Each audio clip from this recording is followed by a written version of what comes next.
All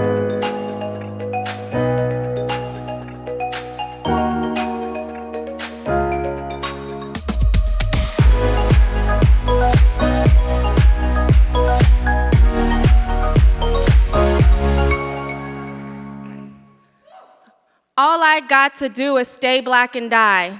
Langston Hughes, Necessity. Just stay black and die. Maya Angelou. All I got to do is stay black and die. Dolores Constance McDowell. I call her grandmother. I can hear her say this phrase clear as day. I vividly remember sitting on my grandmother's couch and watching Lean on Me and hearing Joe Clark, played by Morgan Freeman, say, just stay black and die. And when I think about this phrase, I reflect back on my own family and so many other black families and even non-black who refuse to do the things that they need to do that can prolong their life.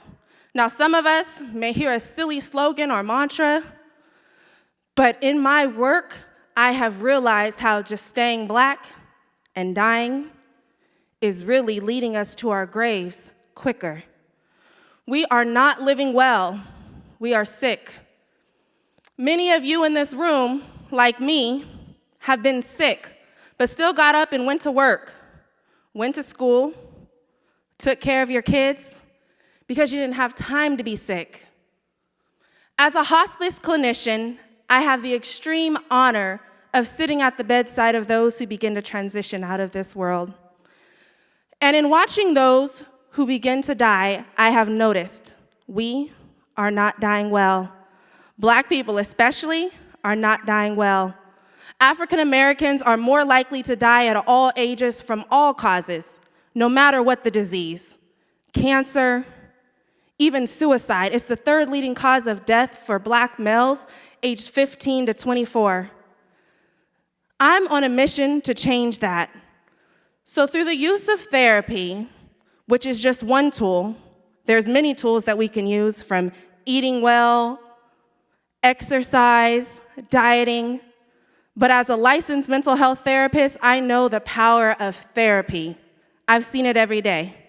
Even with my hospice patients who have been on their last breath, I've noticed that as they work through their unprocessed trauma that's been stored in their bodies, manifesting itself through somatic symptoms, you know, those somatic experiences, that headache that just won't go away, that neck pain, that stress that is really killing us, no matter what your race, but is really impacting those who look like me. I know this firsthand. So I really want you to do your part. Because when we think about mental illness, aside from suicide related to depression, we don't typically think that it can kill us. We also fail to recognize the correlation of mortality rates to racism. The health deficit for blacks in America can literally be traced back to American chattel slavery, Jim Crow, to present day, where black lives don't matter, so we need a hashtag to prove that it does.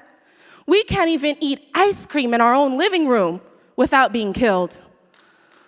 My own family, my Aunt Lynn was just 52 when she took her last breath. My Uncle Kenny, he was 54 when he died alone, traveling to another state in search of work and health insurance in an attempt to prevent the inevitable. I was probably one of the last people he texted before he took his last breath. My cousin, Aaron Montgomery, was just 34 when he died. And the world mourned the loss of Ermias Nipsey Hussle, who was slain in the same way so many black boys who look like him have died.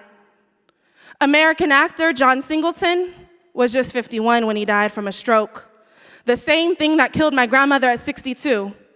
The leading cause for strokes is high blood pressure. High blood pressure is related to stress. See the correlation? Childhood trauma is especially insidious. Through adverse childhood experiences, or what we call ACEs, we can now measure the impact of childhood toxic stress, just like that of cholesterol. You get 1 point for each type of trauma. The higher your ACE score, the higher you're likely to have your life decreased by 20 years. Blacks all across the globe tend to have higher ACE scores. If I measured every one of you in this room, we would all have at least 2. So I want you to know the power of therapy, to heal from our trauma. Because that trauma, while we're powering through and we're resilient people, it's taking place and storing itself in our body. We have to live well so we can die well. Follow me on Instagram @therapywithash.